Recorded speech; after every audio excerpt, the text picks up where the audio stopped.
Hi friends, it's महुआ ब्लगे তোমাদেরকে স্বাগত জানাই। তো চলো আজ আমি তোমাদের সামনে কি রেসিপি নিয়ে চলে এসেছি তোমরা এতক্ষণে নিশ্চয়ই জানতে পেরেছো। আজ দুপুরে না বেশি কিছু রান্নার ঝামেলা করতে আমার একদমই ভাল লাগছিল না, হাতে একদম সময় কম ছিল।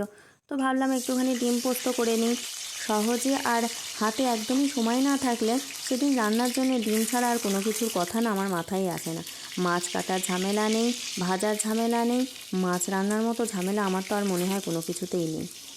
যাই হোক, কড়াইতে একটুখানি তেল দিয়ে একটু লবণ, হলুদ আর শুকনো লঙ্কার গুঁড়ো দিয়ে ডিমগুলো আমি ভেজে নেব। ডিম আমরা বরাবরই একটু বেশি করে ভাজি, অনেকে একটু হালকা করে ভেজে নেয়, কিন্তু আমরা সব সময়ের জন্য একটু বেশি করে ভাজি, এটাই আমাদের ভালো লাগে। তো দেখো ডিমগুলো আমার মনের মতো করে ভাজা হয়ে গেছে, এবার এগুলোকে তুলে নেব। এগুলো কিন্তু হাঁসের ডিম না আমরা একটুখানি কম সিদ্ধ করি রান্নার সময়। কুসুমটা বেশ একটু জেলি জেলি মতো থাকবে আর উপরটা একটু শক্ত শক্ত হবে, এটা বেশ ভালো লাগে। তোমরা এরকম করে খেয়ে দেখবে কেমন লাগে।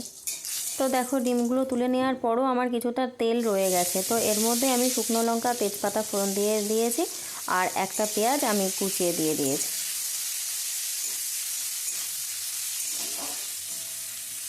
পেঁয়াজটা খুব বেশি ভাজবো না, একটুখানি হালকা ব্রাউন কালার হয়ে আসলেই আমি এর মধ্যে আদা বাটা দিয়ে দেব।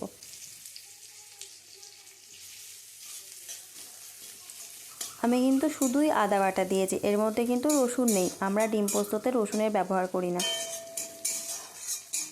এবার খুন্তি দিয়ে সবগুলো উপকরণ বেশ একটুখানি ভালোভাবে নাড়িয়ে চাড়িয়ে নিয়ে আর পোস্ত দিয়ে দিতে হবে। দেখো আমি পোস্ত বেটে রেখেছিলাম, কাঁচা লঙ্কা দিয়ে, সবটা দেবো না, অল্প একটু দেব।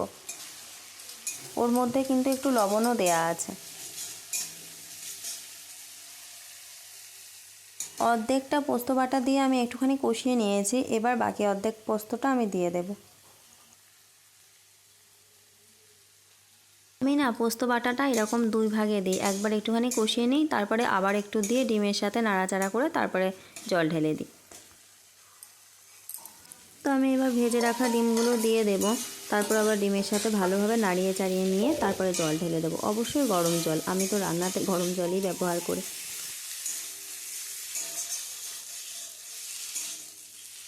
এবার সামান্য একটুখানি হলুদ দিয়ে দেব। পোস্ততে হলুদ না দিলেও চলে, কিন্তু ওই সাদা সাদা কালারটা আমার ঠিক পছন্দ হয় না।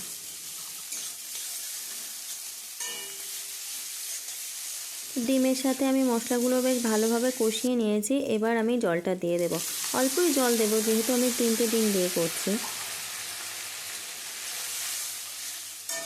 মাছ আমার বরাবরই খুব একটা ভালো লাগে না, আমি ডিম খেতে বেশি পছন্দ করি, তা সে ডিমে যে কোনো আইটেমই হোক না কেন।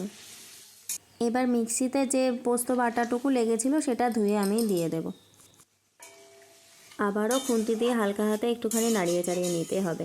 পোস্ত বাটাতে আমার লবণ দেওয়া ছিল, সেজন্য আমার অল্প একটু লবণ লাগবে, তো সেটাও দিয়ে দিলাম। আর 2টো পাকা লঙ্কা দিয়ে দিলাম, আর স্বাদ মতো অবশ্যই একটুখানি চিনি দেব।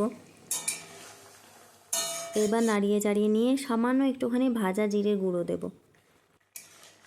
ডিম পোস্ত আমার প্রায় রেডি, এবার নামানোর আগে সামান্য একটুখানি সর্ষের তেল দিয়ে নামিয়ে নেব। তো চলো আজ তবে এইটুকুই। রেসিপিটা কেমন লাগলো জানিও, আর ভালো লাগলে লাইক করে দিও, শেয়ার করো, কমেন্ট করো। আর যারা ইউটিউব থেকে দেখছো তারা অবশ্যই সাবস্ক্রাইব করে দিও, আর যারা ফেসবুক থেকে দেখছো তারা আমার পেজটাকে অবশ্যই ফলো করে দিও। আবার চলে আসবো অন্য কোনো রেসিপি নিয়ে। টাটা।